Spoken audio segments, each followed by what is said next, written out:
अस्सलाम वालेकुम प्यारे बच्चों। 5वीं जमात उर्दू की किताब बिस्मिल्लाहिर्रहमानिर्रहीम सबक नंबर 13 सुभान तेरी कुदरत। अच्छा, हम इसकी रीडिंग करेंगे। यहाँ तक हमने कर लिया। आज हम यहाँ से शुरू करेंगे। हमारी ज़मीन के इर्द गिर्द एक हिफाजती होल है जो दूसरे सियारों से आने वाले पत्थर और वज़नी अशिया को ज़मीन पर गिरने से रोकता है।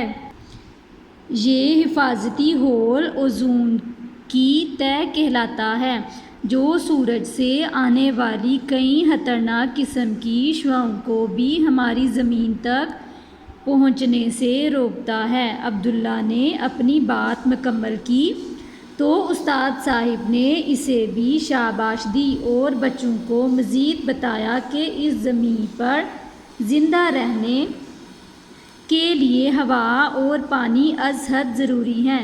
हमारी ज़मीन का 3/4 हिस्सा पानी पर मुश्तमिल है। कुरान मजीद में इरशाद है, तर्जुमा, और हमने हर जानदार चीज़ पानी से बनाई। सूरतुल अंबिया।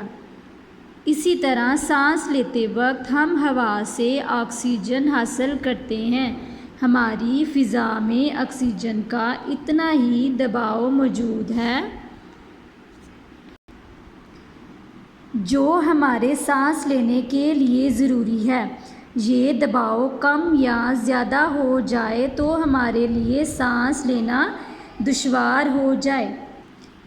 अगर हम गौर करें तो ये हकीकत सामने आती है कि दिन और रात के आने जाने में, मौसमों के बदलने में और ज़मीन पर ज़िंदगी का वजूद कायम रखने के लिए अल्लाह ताला ने एक निज़ाम बनाया है। वही इस कायनात को मुनज़्ज़म अंदाज में चला रहा है। इस तरतीब व तंजीम में हल्का सा बिगाड़ पैदा हो जाने की सूरत में रोए ज़मीन पर ज़िंदगी का नामो निशान भी बाकी नहीं रहेगा। तमाम बच्चे कायनात के बारे में मालूमात जानकर बेहद खुश हुए।